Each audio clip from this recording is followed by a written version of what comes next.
Now is Dr. Robert Murphy. He is a professor of infectious diseases at Northwestern University Feinberg School of Medicine. Good morning. Hey, good morning. Well, let's start with the latest on the Delta variant. Well, the Delta variant is here. They're reporting more and more cases. Still in Illinois, it's only 3 to 5% of the cases that they test, but they hardly test anybody. The disturbing part of it is it's the numbers, however small they are doubling every 2 weeks. Remember, that's exponential growth. That's how this thing really takes off. It'll take over within a couple months. So we're hearing about athletes at the Olympics testing positive, Coco Gauff and then an alternate on the U.S. gymnastics team. They're not saying who's been vaccinated or who has not, but can you give us a number? We talk about these breakthrough cases, the number of people who have been vaccinated that still get COVID, whether they get sick or not. What is that number? Well, that's a good question. We don't really have the number, but it's approximately, the vaccines are approximately 90% effective. So 10% of people who are vaccinated, are at risk for getting COVID. What they tend to do, though, is not get very severe COVID. They don't end up in the hospital and they don't die. You can look at these statistics of hospitalizations, like Advent Health has here, that reported some 12,700 cases this year. 97% were in unvaccinated or not fully vaccinated people. I mean, that is a dramatic number. But anyway, back to your specific question.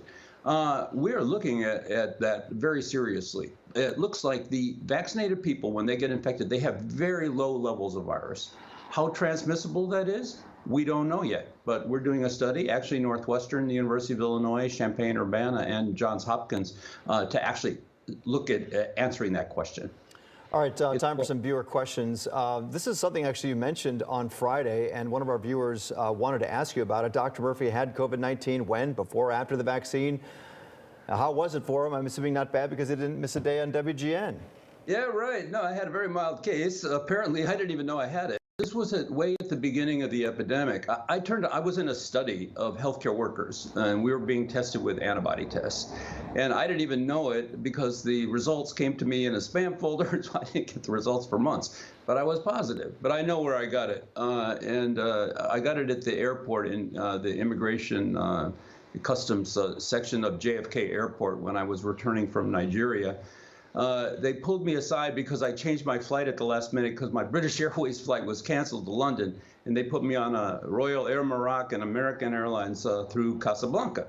Sounds very exotic, but because if you change your flight at kind of the last minute, you get tagged. And so they put me in a room with 50 people from Wuhan, China, and nobody was wearing a mask or wow. wearing a mask. And I'm sure I got it there because I was there for over an hour. People are coughing and everything, and no one was wearing masks. This is like last February 2020. Oh, geez. Wow. All right. Here's another viewer question. My elementary school just voted to make masks optional for students this fall. I will continue to have my children wear masks indoors until a vaccine is available. Will their mask protect them if all the children around them are unmasked? Yeah, this is a very touchy question and topic. The guidelines actually allow the school districts to make up their own rules. The guideline is that unvaccinated people should wear masks, but school districts, if there's hardly any cases, they can say, well, we don't need it.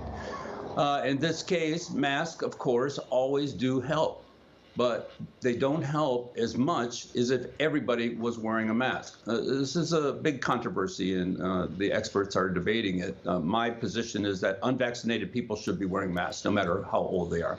All right. If you didn't get your question answered, Dr. Murphy answers them bi-weekly on Northwestern University's Institute for Global Health Facebook page. You can also submit questions via email or head to our Morning News Facebook page and post one there. We'll talk to him again on Friday. Thanks, Doctor.